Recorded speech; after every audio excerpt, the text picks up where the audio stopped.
Welcome to Madurai spice box. இன்றைக்கி சிம்பிளாக சாம்பார் எப்படி செய்கிறதுன்னு பார்ப்போம். 100 கிராம் பருப்பு எடுத்துருக்கோம். இப்போ சாம்பாருக்கு பருப்பை கழுவிட்டு குக்கரில் போட போகிறோம். குக்கரில் போட்டுட்டு அதோட ஒரு தக்காளி போட்டிருக்கோம். தக்காளி போட்டுட்டு கொஞ்சம் பெருங்காயத்தூள், கட்டி பெருங்காயம் இருந்தாலும் போட்டுக்கோங்க. நீங்கள் பெருங்காயம் போட்டாச்சு. இப்போ எண்ணெய் போட்ட போகிறோம். ஒரு 1/2 ஸ்பூன். பொங்காமல் இருக்கும் பருப்பு, அதனால் போதும். போட்டு மூடி வச்சுருங்க. இப்போ பருப்பை நம்ம வேக வைக்க போகிறோம். இப்போ பருப்பை அடுப்பில் வச்சாச்சு குக்கரில்.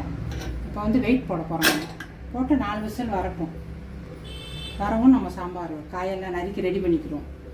இது எங்கள் வீட்டில் இருந்த காய்கறியை வச்சு சாம்பார் பண்ணுறோம். இன்றைக்கி நீங்கள் எந்த காய் வேணுமோ போட்டுக்கலாம். முள்ளங்கி, பீக்கங்காய், முருங்கைக்காய், கொஞ்சம் வெங்காயம், கொஞ்சம் கொத்தமல்லி கடைசியில் போடுறதுக்கு இதெல்லாம் இருக்குது. இப்போ தேவையான அளவு புளி ஊற போட்டு வச்சுருக்கோம் கொஞ்சம் சுடு தண்ணியில். அதுக்கடுத்து சாம்பார் பவுடர் இருக்குது ரெடியாக.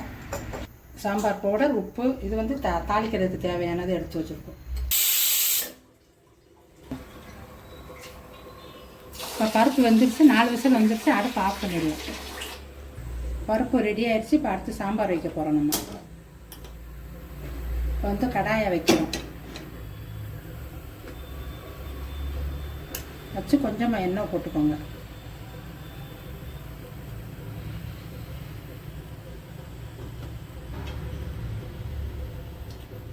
இப்போ எண்ணெய் போட்டாச்சு. அடுத்து முள்ளங்கி லைட்டாக வதக்கிடுவோம்.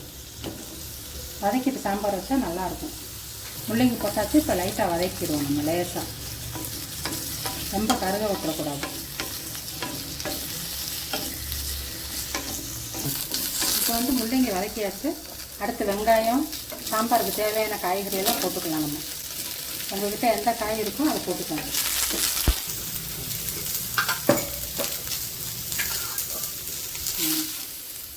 இப்போ காய் வேகிற அளவுக்கு தண்ணி ஊற்றிக்கணும். காய் வேகிற அளவு தண்ணி ஊற்றி வச்சு அதுக்கடுத்து சாம்பார் பொடி போட போகிறோம். 1.5 ஸ்பூன் சாம்பார் பொடி போட்டாச்சு. இப்போ அடுத்து உப்பு தேவையான அளவு போட்டுக்கோங்க.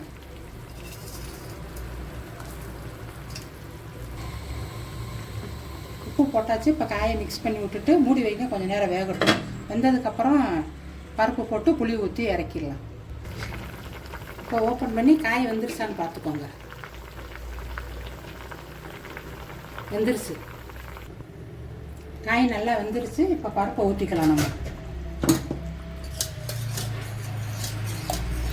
பருப்பு நல்லா வெந்துருச்சு.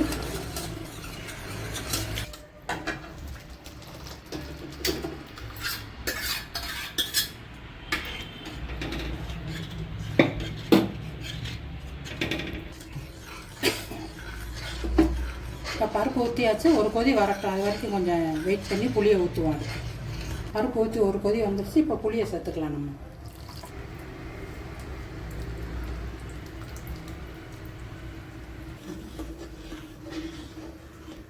இப்போ புளி ஊற்றியாச்சு. புளி ஊற்றி ஒரு கொதி வரவும் அப்படியே நம்ம தாளிப்பு போட்டுருவோம். அவ்வளோதான். சாம்பார் ரெடி ஆயிடுச்சு. அடுத்து தாளித்து ஊற்றிக்கிறோம் நம்ம சாம்பாரில். அவ்வளோதான்.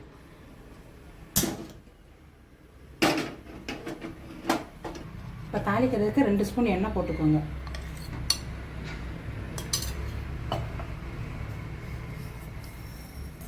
கொஞ்சம் கடுகு,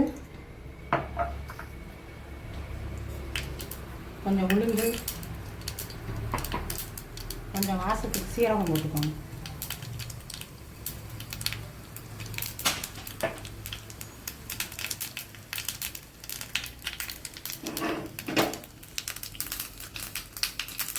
வெங்காயம், கருவேப்பிலை போட்டுக்கோங்க.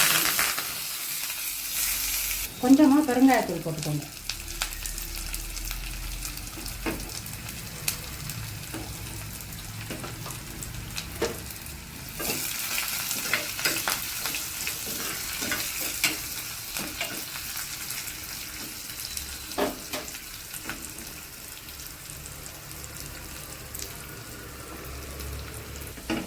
இப்போ தாளிச்சதை ஊற்றிடுவோம். ஊற்றி கொஞ்சமாக கொத்தமல்லி இலை போட்டுக்கோங்க.